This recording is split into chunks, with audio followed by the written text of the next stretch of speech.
Ladies and gentlemen, please welcome your panel on Shifting Tides, How CEOs Navigate Today's Challenges, moderated by Editor-in-Chief of Yahoo Finance, Andy Serwer.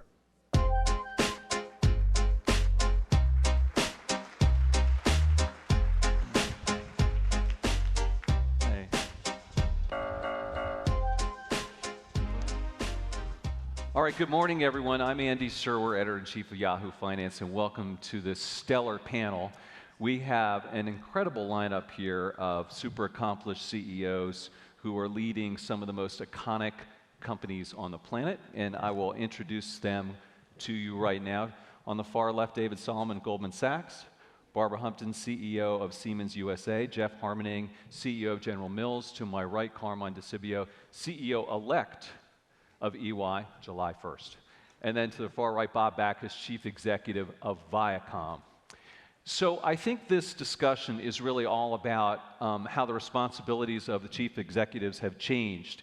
And if you think about it this way, so traditionally being a CEO, you had 10 Qs, 10 Ks, annual reports, annual meetings, board meetings, operating heads, strategic stuff, a little M&A, then you do some succession, you're gone.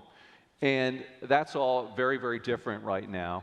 And I think over the past 5 and 10 years, there's been a whole host of new issues, things like diversity and inclusiveness, sustainability and the environment, privacy, and those types of issues, along, of course, with technology. And I think the point is that while maybe 10 years ago, these were sort of peripheral issues, you'd bring someone in once a quarter to maybe have a little conversation, put something in the annual report. These are all very core issues, and increasingly they're core to the business. So it's not something you just like bring the person in anymore. It actually entails working with all the constituencies that a CEO has to engage with. So, of course, employees and shareholders and business heads, et cetera. So the discussion today, I'm sorry to be a little bit long-winded, is about how, David's looking at me like, come on, is about how you guys at all of your companies are changing and engaging with your constituents with regard to these historically non-core issues that all of a sudden have become very, very core. And with that, I want to turn to the chief executives, and maybe David, start with you and ask you, so with all these types of things to choose from, say diversity, inclusiveness, all those things I talked about, never mind technology, how do you choose which ones to focus on with regard to Goldman Sachs? And are they things that you're interested in personally, or do they speak to the line business of Goldman? Well, thank you for having me. I'm happy to be here with all the other panelists. You listed a bunch, every single topic that you listed are things that we're focused on at Goldman Sachs. We're focused on them because they're relevant to Goldman Sachs, they're relevant to our clients, they're relevant to our shareholders, they're relevant to our employees. And so I don't think you have the luxury of picking and choosing. I think these organizations that we all run are big, complex global platforms. And as you're involved and engaged in big, complex global platforms, you have to have a system, for appropriately addressing, working on, making progress on all these issues. I think one of the biggest evolutions for me, just personally, in making the transition, I'm a new CEO, only 7 months, is I've always thought about perfection in the context of everything I've done. Now I think much more about progress. So, how are you making progress on these issues as opposed to perfection? But I think they're issues that we all have to wrestle with. Bob, let me go over to you. Obviously, your business is about content creation to a great degree. You have audiences out there that are global, that are diverse. Does that mean that's sort of a key area for you to focus on? Yeah, sure. Look, I look at the role of CEO as leading a company through what is clearly, a changing marketplace. As you point out, we do that on a global basis. And, in that role, you certainly need to have a plan. You need to have priorities. Part of that gets to making sure you can execute well. And part of executing well goes to the culture of the company, which, is really core for not only attracting employees, but retaining them and having them do their best work. And so in that regard, we have a set of priorities. And many of them actually trace back to our audiences. We've long been, yes, a content creation company, but really one that is passionate about the audiences we serve, be them children, be them young adults, be them adults all around the world. And we think we're able to do our best work when our company mirrors those audiences. So from a composition standpoint. So things like diversity and inclusion, whether that's related to gender, whether that's related to visual diversity, whether that's related to other forms of diversity, is very important to us and a priority. And again, it feeds this culture which allows people to do their best work and, quite frankly, stay and grow at our company in a world where there's a lot of opportunity. Barbara, I want to turn it over to you. So Siemens, working with industrial customers, and I think, for instance, about oil and gas with you guys, a lot of different types of businesses that you touch. And so perhaps climate change and sustainability are critical to what you guys are doing? You're absolutely right. You know, Siemens is a company that has built its business strategy around global megatrends.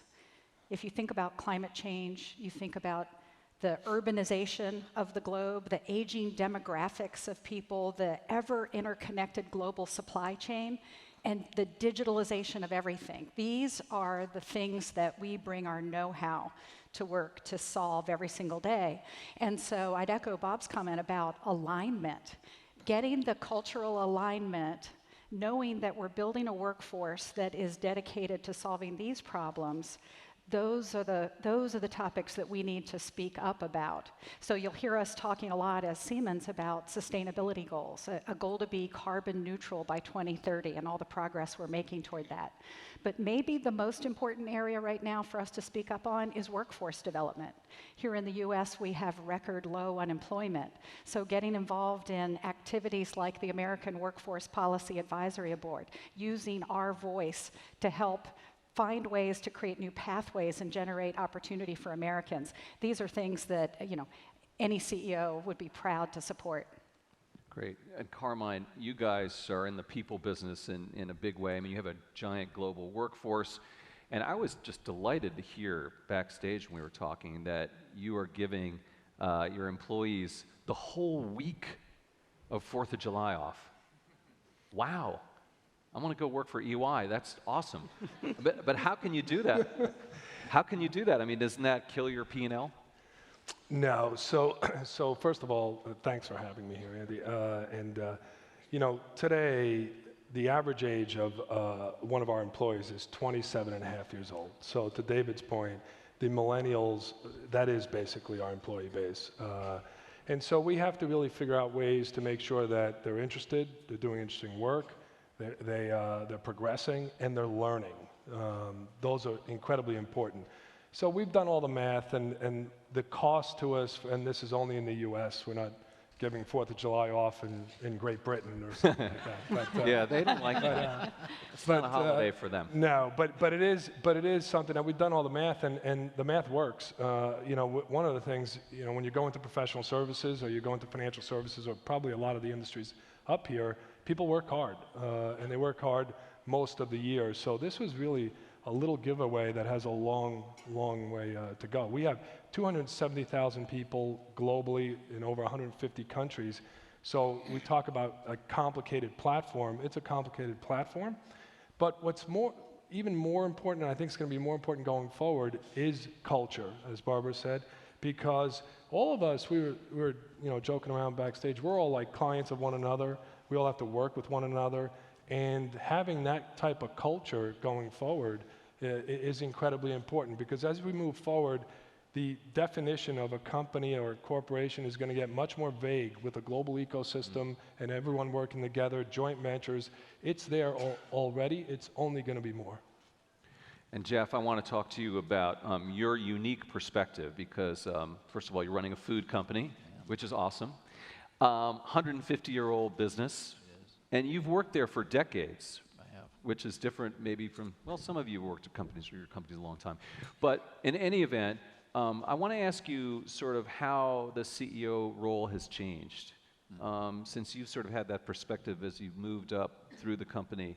And obviously, you know, food, that business has just been roiled over the past decade.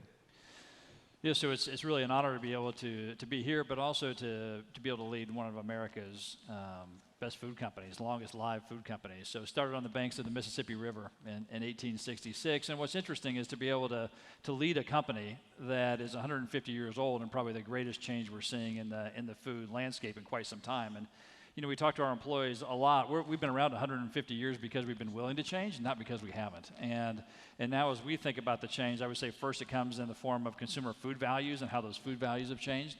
20 years ago, General Mills was not in the natural and organic food business. Now we're the second largest in the country. 18 months ago, we were not in the pet food business. Now we're the largest natural pet food producer in the U.S. So that's changed. What's also changed is the focus on climate. And the food industry contributes a lot to climate change. And so General Mills is really involved in a lot of sustainable agricultural practices, things like regenerative agriculture, which we're really proud of, which we're really going to need in order to prevent climate change. And then finally, what's changed is really demands on inclusiveness. And General Mills has always fostered a culture of belonging that's never more important than it is right now. So in 2012, General Mills supported gay marriage in Minneapolis. Very proud of what we have done there. 49% of our professionals are women. 40% of our officers are women. And so what we've seen is a real change in the workforce and the expectations, rightly so, on us as employers to represent the people that we serve. So let me just follow up quickly on that gay marriage. How was that an issue that came to the fore at your company? I mean, why did you guys decide that was important? Well, for us, we want to make sure that we're reflecting the people that we serve and our employee base. And we want all of our employees to come to General Mills feeling as if they can give their best, because when they give their best, then the company prospers and the people that we serve prosper. And so we have a large number of LGBT folks in our workforce, and we wanted to make sure that they knew they fit into General Mills as well as everybody else. And one of the things that's really interesting is that over the past year, General Mills has won awards from the military for how we've incorporated military people into General Mills, from the people of color network, from the LGBT. And so we've been able to develop this culture of belonging, I would say, that includes perspectives from a variety of different places, which has only served to make us better. Great. David, I want to talk to you about technology. And you know, obviously, as I said in the beginning, it's something that's changing all of your businesses. Maybe yours the most, or at least as much as anyone else's. I mean, it's a lot. Changing everybody's business. Right. So how are you coping? I mean, and how are you keeping up personally? Talk about how the CEO's role has changed. You could spend all day getting updates from your team in terms of how technology is changing the capital markets, for instance. So how do you stay abreast, and how do you know when to make changes at Goldman and which businesses to get into and how to place your bets? Well, I think anyone who's running a big company, the first thing you do is you've got to have great people and you've got to rely on your people. And so, when you talk about technology broadly across a platform like Goldman Sachs, we obviously use technology. A lot of our businesses actually operate on technology platforms. Our base market-making businesses for institutional clients used to be analog businesses, and they're now really platform businesses. The technology, the data that's available, the information, the way it's connected to clients, presented with clients, things everybody in the industry is spending a lot of time on. I think you have to invest. I think one of the big challenges and one of the reasons why in our business scale matters so much is the amount of capital that you need to spend to have the best technology, be in the best position to serve your clients, is increasing at a reasonable pace. I think you've got to pick the opportunities that you can focus on. We're all limited in terms of what we can invest in. It's no different than any other part of the strategy. What are your priorities? What are the returns that you'll get from those priorities over time? What's maintaining the institution, and what's investing in the future of the institution? And so, I think everyone uses a template that's relatively similar in terms of evaluating that, whether it's technology or it's entering, a new business that's adjacent to one of your businesses. But if you look at things like, say, robo-advisors and passive investing and those things which are aided by technology to a great degree, do you see them as disrupting your business, and then do you have to directly respond to them? Well, disrupting has a very strong, connotation to it. I would say that they're evolving the business, for sure. And so, the evolution of passive products, robo-advisors, et cetera, those are big businesses. Those businesses are going to continue to grow. But we run a very, very large active asset management platform. We've been focused on being an active, full-service global advisor in the asset management business. We are adding some platforms that are more technology driven, especially as we broaden out to try to serve consumers more broadly, which is relatively new for Goldman Sachs. But it's an evolutionary change, and these changes take generally longer than people think. Barbara, do you feel technology anxiety in your role? I mean, do you feel this, that you have to keep up, and do you sometimes feel that you're getting, behind and you need to rely on your team to keep you abreast all the time? It's interesting you would ask the question that way because the answer is no. I'm a natural optimist, so I tend to look and see what's happening and see the opportunity that's ahead of all of our folks. So not only for our own operations, bringing digital and bringing new technologies into our own operation, but now turning around and serving our customers who are all going through some kind of digital disruption in each one of their businesses. You see, Siemens has been around for over 170 years and always focused on bringing electrification and automation to the world. And so here we are on the brink of being able to bring digital and data to subjects that have been largely driven by analog processes, sort of decades-long planning. I think that we're about to that point where you could apply Moore's law to infrastructure because we now have access to data and things can change very rapidly. So about a decade or more ago, Siemens actually made their first big software purchase and started to build a capability in product lifecycle management, creating digital twins for our customers.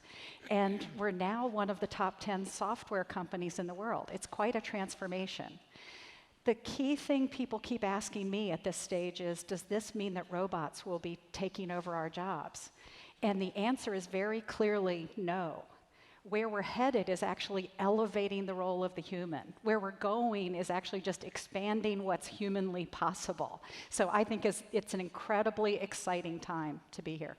Well, following up on that automation point, though, I mean, no doubt automation is causing job losses. And so you're in that business. Does that concern you? And are you also in the business of helping people who are maybe losing jobs because of automation? Jobs are changing, that's for darn sure, right? And so we're doing things like apprenticeships that are bringing the experience of the hands-on manufacturing capabilities with the mechatronics courses that community colleges can offer so that our workforce, if they take the initiative, if they have the curiosity, they can actually get on that road. Every employee is offered the chance through our learning campus to do a digital readiness check. It just is a sort of rubric to help you understand where are you on the digital journey, and then it gives suggestions about the kinds of coursework or experiences that could help close those gaps. So the opportunities are around us. We're using actually the resources of the Siemens Foundation to make these capabilities available within industry writ large so that it's not just about us, right? This is about helping our customers, helping our communities build the skills that are needed for the future. Great. Did you want to jump in? No, I thought it was interesting. I'm glad you were paying attention. I was paying attention. Just making sure. That's I good. was Very wide, good. wide awake. That's active listening. Wide awake. Thank you. Bob, I want to talk to you about this content creation business because, man, it's never been more fraught in many ways. And what I'm, I guess, alluding to is polarization in our society and different political views. And you've got, let's face it, wild and woolly people making things for Nickelodeon, MTV, VH1, and all of a sudden you've got some, headache because someone's out there saying something on one of your shows. Never, I bet, every day. So how do you rein that in? I mean, on the one hand, it's a strength, right, to have creative people, of course, but to have them sort of pushing the limits is what I mean. On the other hand, it can go too far. And how do you sort of balance that? Well, look, at the core, as you said, we're a creative content company, and we need to have people, whether they're our employees or partners we work with, bringing their best self to work and creating the best product. And so, that by definition requires a fairly loose rope with respect to seeing ideas and content come to life. And by the way, I do get emails on a regular basis from people complaining about something someone did. I got a bunch of emails about something Trevor Noah said last week. And you know, the first time you get those, they're kind of jarring. But at the end of the day, you know, people are choosing what content to watch. They don't have to watch our content. And so we think it's appropriate that there's different opinions on air or online or whatever the medium is. That said, we also, you know, have a responsibility. We have a responsibility to protect our employees and ensure their safety. And we have broader responsibility reflecting our audiences, and it's why we're active in many issues that are important, whether that's bullying or obesity in the form of children. And there was a case a couple years ago where there was a particular piece of content that was made that depicted something that we thought was risky, particularly in some places outside the US. And we made a very unusual decision to limit the access to that because we didn't want to put our employees at risk. But that is a very long tail probability thing. In general, look, you never know where the next hit is going to be. That's sort of like the magic of the entertainment building. One of our competitors, you know, has a film that did $1.2 billion in the last few days, and I think everyone thought it would be a big movie, but that's a really big movie. And last year we had a film called Quiet Place, which was a very inexpensive movie to make. I had great talent in the form of John Krasinski and his wife Emily Blunt in it, but it caught something on people, and it turned out to be a much bigger movie than we thought. And you know, that was just a cool, creative idea that someone came up with that we executed well against. So you don't want to keep it too tight. Right. You know, you have to let stuff flourish, and you have to recognize that not everyone's going to like it. And by the way, lastly, in this social media-infused world, which, by the way, is what I think is really driving all the polarization, because theoretically, it lets everyone have a voice, but in reality, the only voices that cut through are the extreme voices, and they drown out everything else, and that's a problem, I think. But net-net, you're going to hear about the stuff you're doing, good, bad, or not indifferent. You're going to hear the good or the bad. Just to follow up, so do you have mandates that come from your office in terms of, hey, why don't you guys create some content about bullying, or let's make sure that your shows have this much diversity, or let's make sure our slate of movies has this, these different types of people in it? We certainly don't have mandates coming from my office on that. As a CEO, I believe you can only do a couple things. You can set a vision and a strategy, you can build a management team, and then you can watch the execution. And yeah, you can go call on clients from time to time or do something else, but at the core, that's not what you're doing, because you can't, not in a globe-spanning business. And so when you're setting a strategy, you're setting values, and things like the importance of culture, the importance of diversity and inclusion, that you can do.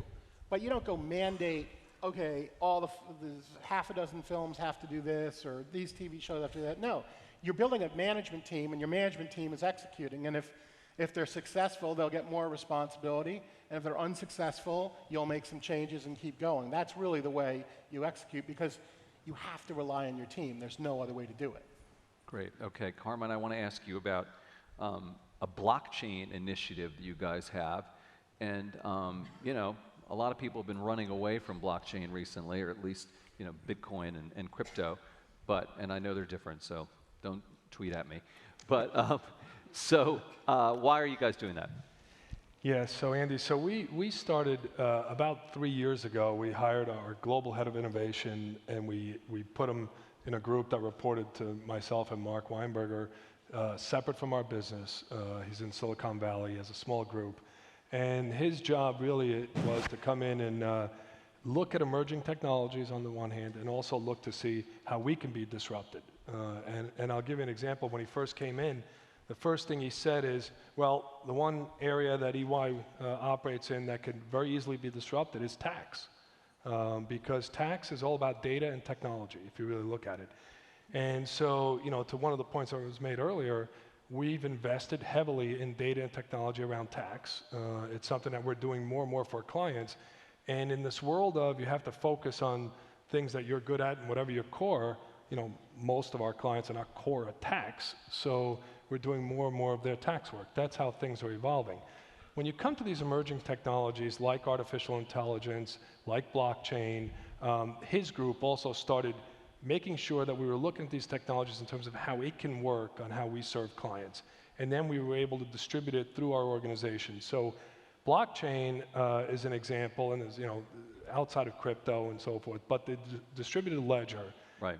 We've been doing several projects around the world around, and this gets to General Mills, around authenticating wine and or food in terms of the entire supply chain. From wine would be an example. We've done 3 or 4 of these projects in Italy.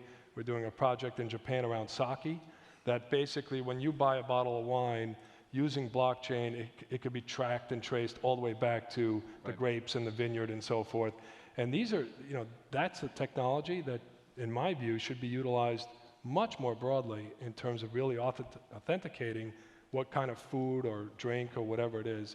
So we're doing a lot. That's one example. AI is another example where, we're creating artificial intelligence to be able to read contracts. So in so much of what we do, whether it's an audit or consulting work or whatever, we have to read a contract. So we're using, natural language processing and so forth to really be able to do that much faster, much more holistically. And we talk about disruption, and as David said, I don't think it's going to be disrupted like that, but over time, that will evolve. So we're very excited about how that's changing our business. And you might say, is that taking away jobs even from us? And it's not. What it's doing is really having our people do more interesting things at a younger level, which hopefully will enable us to retain our people more than in the past. That's the game. All right, you got your blockchain on? Got my blockchain on. Okay, good. Fully on. You got to have your blockchain on, because I want to really drill down a little bit into your business, because, as I said, it has been ugly, not necessarily for you so much as, the Kraft Heinz's, the Campbell Soups. What is going on in the food business, Jeff? What's going on? Well, I think the first thing I would say, there's a lot of change with regard to consumer food values, and so you see that people want fewer ingredients they can pronounce, no artificial colors and flavors, and so you really have a choice. And I'm like you, I am an optimist, but I think if you're going to be involved in a world of change, then you need to change yourselves. And so at General Mills, we've changed our product portfolio, but we've also changed the products within our portfolio. And for example, all of our cereals have no artificial colors or flavors or preservatives. And so we made that change, and a lot of people were really happy with that. But we started hearing from consumers about Trix cereal, and some of them were really happy, and some of them were really upset because they liked their Trix. Like Trix the cereal, Trix are for kids? like silly rabbit Trix are for kids. Yeah. Rabbit, yeah. And so half the people said, hey, we think you're the smartest people ever for taking the artificial colors and flavors out. And some people, we think you're the dumbest guys ever for doing that. And so now we have a couple of varieties of Trix, one that has no artificial colors and flavors, and one looks like the Trix that they know and love. And so that gets back to this idea of choice. And how did that work out for, because that's another SKU, right? That's another SKU. And you get more shelf. Does it work out from a business standpoint? It's worked out great from a business standpoint because we've given people what they want. Right. People want no artificial colors and flavors. They're buying more Trix. The people who realize how much they like the original, they like it. And so as we navigate this time of change, and you talked about it, one is the first thing and most important thing for us is, with so much swirling around, making sure we keep our eye clearly focused on consumers and what they want. Because when we give them what they want, we never lose. But when we get confused about other voices going on in the environment, that's when we get ourselves in trouble. And some people want natural and organic, and some people want unicorn-shaped marshmallows and Lucky Charms. And sometimes they want the organic in the morning, and they want the unicorn marshmallows and Lucky Charms in the afternoon. I'm processing that. Yeah, it makes sense to me. But I mean, again, I hope that it works out for the business. You could see giving people what they want, but you're increasing costs. So there's got to be some rationalization involved. Well, and you mentioned blockchain. I mean, there are a lot of people who want to know where their food comes from, and so with Annie's, we've developed some products where we can trace it all the way back to the individual farmer with the farmer's name on the box on what they're looking for. Some people that's not important to them at all, but for some people it's really important. The same with things like regenerative agriculture. And we've lost about half of our topsoil here in the U.S. in the last 50 years, and we're going to lose the other half if we don't do something different. For some consumers, they don't care a lot about that, but we need to. Right. We need to care about that because we depend on the earth for our livelihood. And so we've invested in regenerative agriculture practices and have very specific commitments to generate 1 million square acres of regenerative habitat over the next 10 years. Cool. David, I want to switch over to you and ask you about your time in Washington recently, in the hot seat with the other bank CEOs and facing down those members of Congress. I mean, what is that like? How do you prepare? What is that like? I mean, and the reason this is relevant is because, you know, you could say this comes with the territory now increasingly if you're a chief executive, being more public and explaining the business in the most public forum imaginable. What is that like? Well, it was a different experience. First time experience for me. My guess is it won't be the last. But just at a high level, I'd say, look, the transparency, this is part of the responsibility we have as leaders running big companies that have big platforms that are influential. The transparency is important for society, for the communities we operate in, and this is part of the process. I certainly spent a bunch of time preparing. At the end of the day, I prepared more than I needed to, but I'm a big believer in be prepared. But it's a natural part of the process. It's a responsibility. I think sitting in one room, you know, talking for 7 or 8 hours, you know, with 2 short bathroom breaks is a long day for anybody. But generally speaking, I think we as, you know, leaders on our platforms have a responsibility to be transparent about what we're doing, why, how it impacts what we do that's good and beneficial to the communities we operate in. And, you know, I welcome that opportunity to participate that way. How'd you feel afterwards? How'd you feel that you did? I was glad when the day was over and we moved on to the next day. But it, you know, it's a natural part of the process. And look, one of the things I know all the people on this panel will share, the visibility of running these organizations and what comes with it, and the way you're scrutinized is important but fair. Right. Anyone else here have to testify before Congress? Okay, not yet. You're alone in that Okay, camp then. well, Right. you know. I want to, Bob, ask you a little bit about another controversial subject, and that is the Me Too movement, which has hit your brother company, CBS, very, very hard. And what do you see as your role as a CEO to provide leadership when it comes to making sure that doesn't happen to Viacom when it did happen at CBS in a very big way?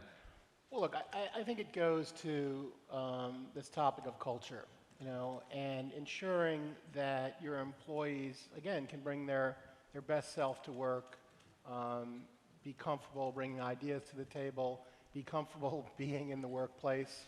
And so, you know, it goes to values. It goes to the construction of your management team. You know, our company is actually over 50% women in this particular area.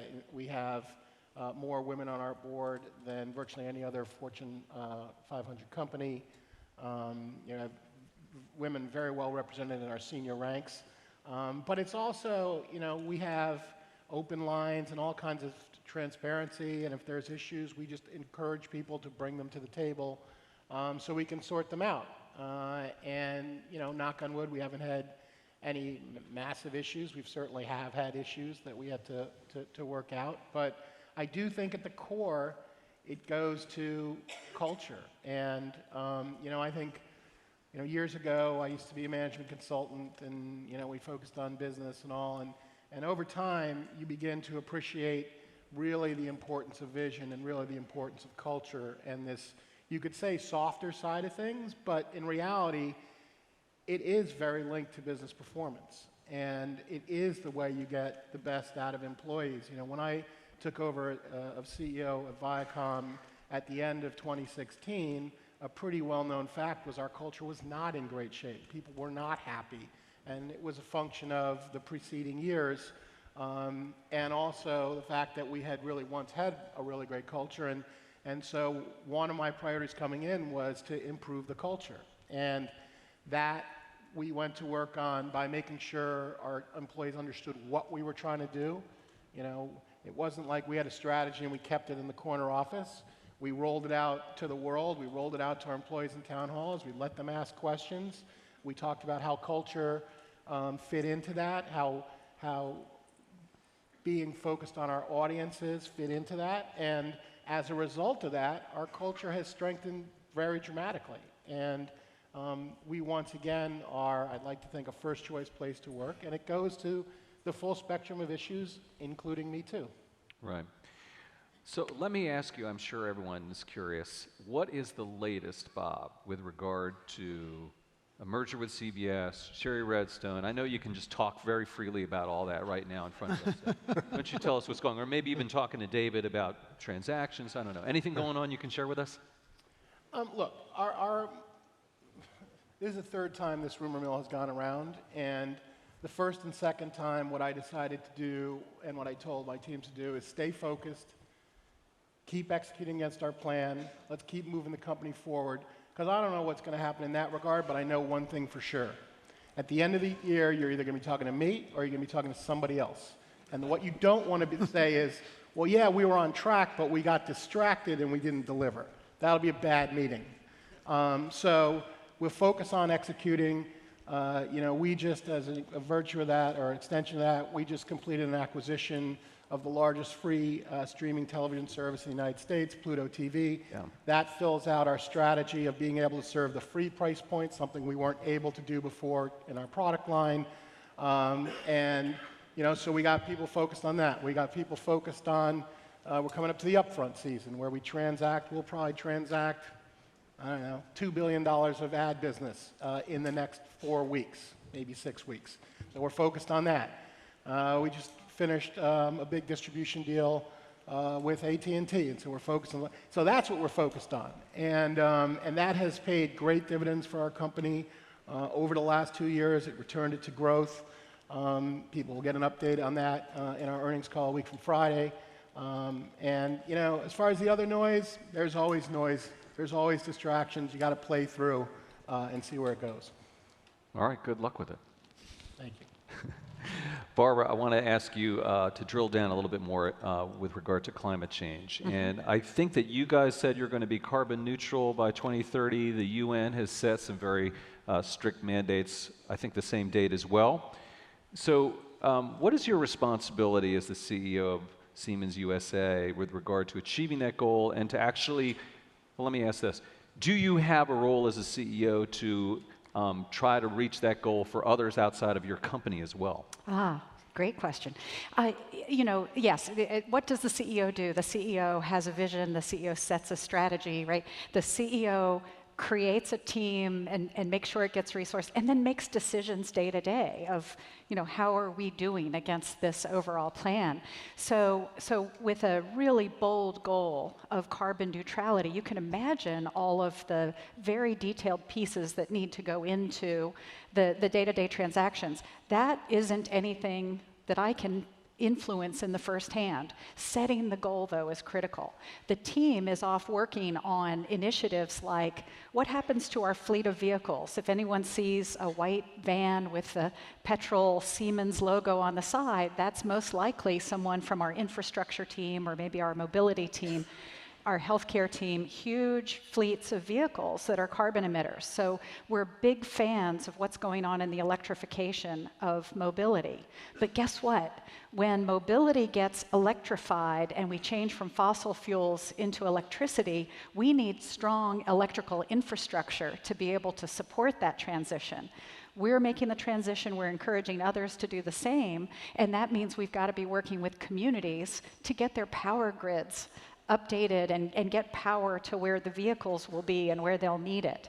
And then now look at the buildings. We have a fleet of buildings as well. And all of them are ripe for the kinds of energy efficiency things that can really make a big difference. But here's the secret. The secret is these things are great business propositions as well.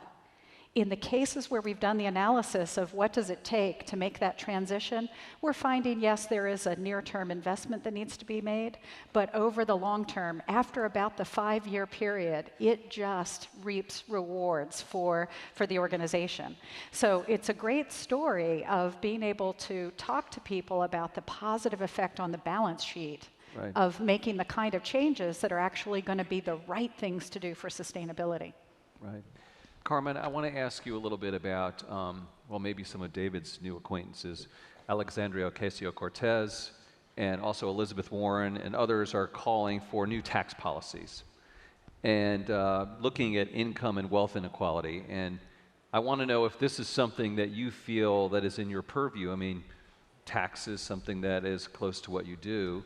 And so is this something that you guys are pointed towards? Is it a business opportunity? How do you view that? Well, we don't really think it's a business opportunity. It's probably more dangerous. But the real thought here is we were very involved in tax reform and corporate tax reform, and we do think that that has helped the economy in a big way. And it's something that I think hasn't been publicized as much as it should be. I do think we needed a corporate tax rate that was competitive with rates around the world, and we needed to make sure that capital came back into the U.S. or stayed in the U.S. So that's all been positive. It hasn't been received as positive, whether that's because of the way the media is or that there are other issues. But look, we have to figure out a way to deal with income inequality in the U.S. and around the world. And that's something that I truly believe is more focused around reskilling and education than almost anything else. But if it takes, that's going to take funding, and that's going to take funding probably from the government, but from all of our companies as well. And so we're all going to have to play a part here. But I do think income inequality is dangerous. It's something that we all need to work on. And we're trying to do our part, but it's an issue. It's an issue. Do you have any thoughts on that? Yeah, I think it's an issue. I think the issue is more framed in opportunity, and I think that we have to, both as leaders of businesses and also from a government perspective, we have to be focused on broadening opportunity. I think education and training are two areas where there's lots of opportunity to do that. I think there'll be a lot of noise in the political process leading up to the election, on this topic. Our system's not perfect, but it's a really good system, and through the lens of any reasonable period of time, our system's brought a lot of people along. I think it'll continue to bring people along, but it's not perfect. And our job running private companies, also in partnership with government, is to figure out how we can all do more to create more opportunity for people broadly across the country. And that's something that I know that all of us sitting here are focused on as we prosecute our businesses, deal with our clients.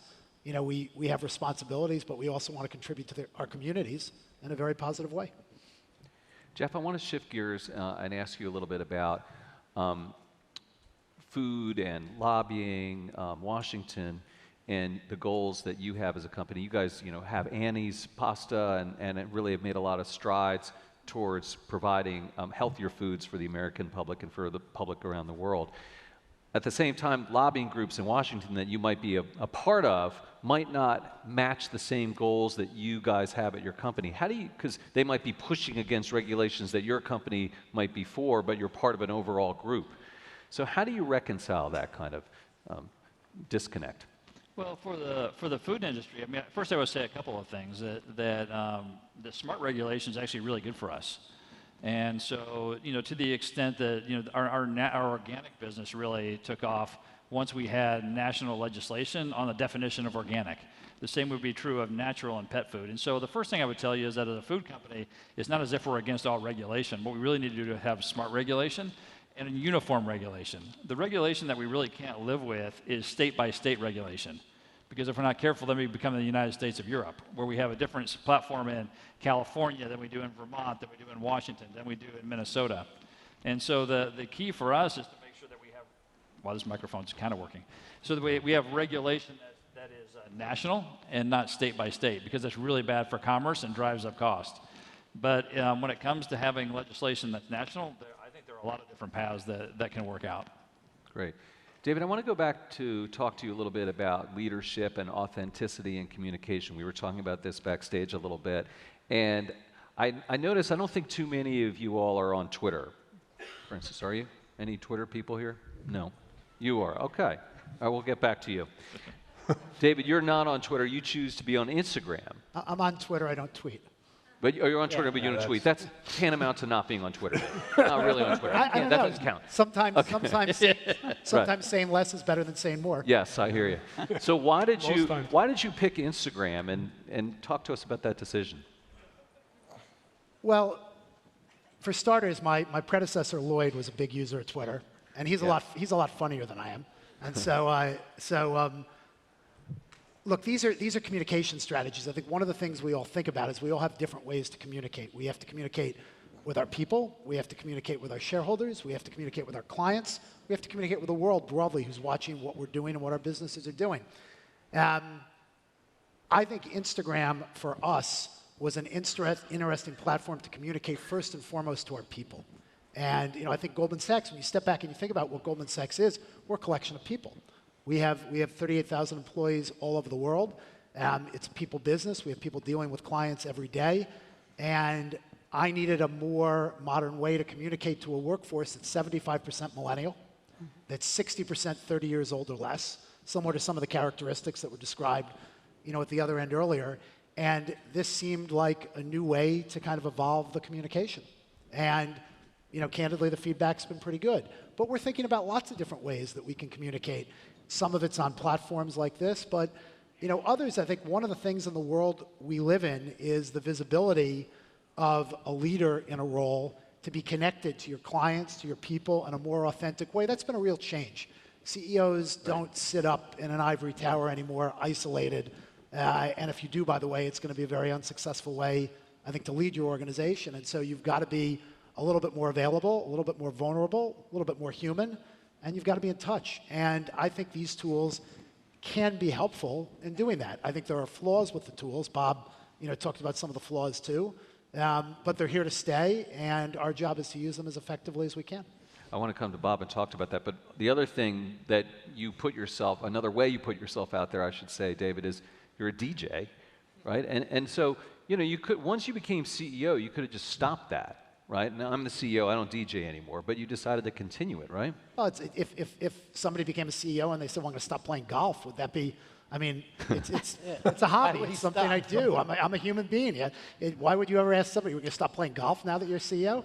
So it's something I do. I enjoy it. And, I'm obviously very focused on Goldman Sachs, but I think all of us, to be a successful leader, you have to work very hard. You have to be very committed to your business, but you've got to be a human being, and we all have interests. We have to live our lives. And, this is just a part of my life, and it so happened that that's the way it played out. And there are charity events that you do these things I have the good fortune of the fact that I probably get to do more of it than I deserve given my talent level. So if I can do that and raise money for charities, right. I've created a foundation, a record label to raise money for addiction charities, and I'm trying to find a way to take something that was a hobby, right. but to use the good fortune I have in my position to do some good and find other ways to give back. Next party. Bob's thinking about that. So did you have some... I think it'd be awesome at a party. Did you have some thoughts about social media and communication? Well, look, I think communications is really central to executing as a CEO. If you think about it, as I said, when we developed our plan for Viacom circa beginning of 17, the plan is really has no value unless you execute against it. Your ability to execute against it requires people to understand it, both your employees, your partners, et cetera. So from the beginning, we were focused on communications, and we are today. We use a whole range of platforms and approaches. I think the important part is you have to have a synchronized set of messages, and then you have to deploy them. So for example, we use Facebook Live on a quarterly basis to talk to our employees all around the world, take questions, et cetera. We've recently been using LinkedIn. Why do we use LinkedIn? Because we recruit people, and there's a lot of people on LinkedIn, and we think that's an effective tool. Obviously, we speak at places, but because I believe it's so centrally important that people understand what you're trying to do. So they, again, if they're an employee, they can bring your best work. If they're a partner, they can say, hey, we want to talk to you about X. And social media certainly fills into that as well. So those companies, Facebook in particular, Google, they also compete with your core business in a way, sure. right? Should they be reined in? Should they need to be regulated more, broken up? Look, in general, we like free market economies. If there is regulation, we like consistency of regulation. So for example, if you look at the ad business in the UK, what you have is inconsistency of regulation where television platforms are regulated against HFSS, high-fat, salty snacks, and internet platforms are not. And it's fair to say that there's plenty of young audience on internet platforms and people advertising to them.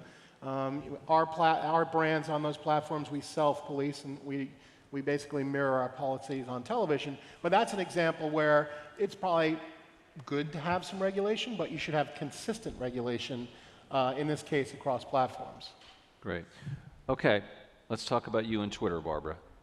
When did you get on Twitter? And have you been tweeting back to President Trump on trade policy? Is that something you do? I'm not doing that. Let's reference question number one. What is it important for CEOs to talk about, right? And so I agree with David and Bob. This is an absolutely essential element of our communication portfolio. I think there are two things that I actually focus on here. One is I actually just want people to see what I see.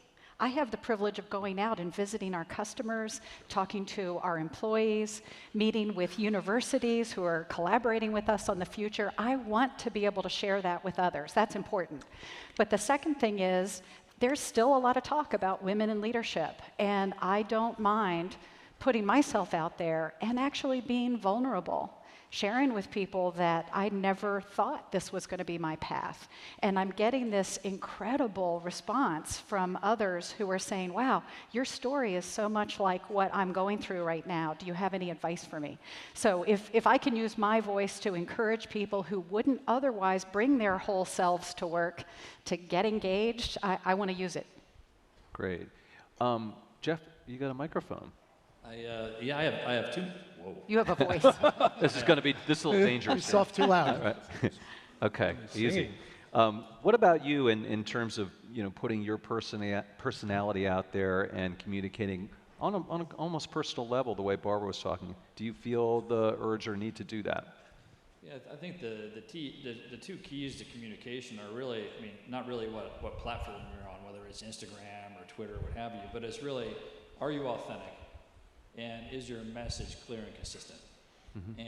And what's different about the world today is that 10 or 15 or 20 years ago, you could have a different message for investors or for people who are interested in the environment or for your employees or for a conference like this. And so at every different place you go, because there wasn't social media available, you could have a different message everywhere, and it didn't matter because people wouldn't hear that. Now, when I come to this conference or I go and talk to a forum about regenerative agriculture, or I go and talk to our investors, our employees, the message has to be clear and has to be the same. But it also has to be delivered in a voice that's going to be uniquely my own. And so, my guess is the panel up here, there are a lot of similarities among the people up here, but I guess there are a lot of differences. I don't DJ. Yeah. If I tried to pull that off, it would go very poorly. Right. And so I think for me the key is not where you interact, but how you interact, and the fact that your communication needs to be consistent. Barbara, let me go back to you because I wanted to follow up. You mentioned the American Workforce Board that you're on. Talk about that just briefly, and then also that means that you're interfacing with the administration. Yes. And so, boy, that seems like it would be all upside, but is there downside too, and how do you navigate that? Oh, well, hey, think about it. Is there any subject more important right now? Is there any subject that has stronger bipartisan support than the idea that putting people to work, right, is something that we ought to be doing? It's a real privilege to have a chance to work on this board, and the board has some very straightforward goals. What we're trying to do is identify pathways to success beyond a 4-year degree. We're trying to find ways to connect the workforce with the opportunities across the country, and we're also then trying to help encourage and help people understand that investments in businesses training their workforce actually pays a great dividend. So if you think about all of those aspects, there's no downside in supporting. So Secretary Ross and Ivanka Trump have chartered the Workforce Policy Advisory Board, and we're meeting together as a group. And in fact, we've just had a meeting here at Milken, thanks to Mike Pivovar, who has been co-chair of one of our subcommittees with me.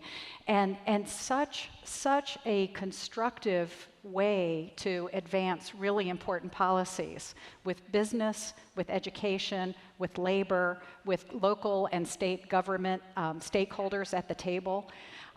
Yeah, this is something that is vitally important. And some of the CEOs on the panel besides yourself include? Tim Apple, you may have heard of.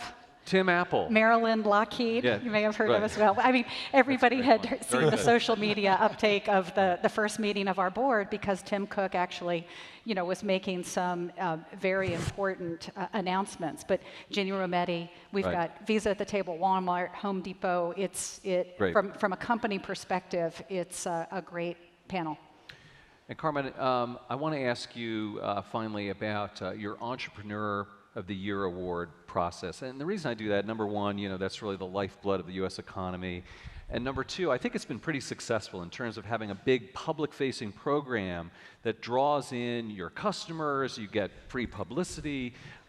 It's a kind of a novel idea. Do you want to talk about that and tell us how it's worked out for you guys?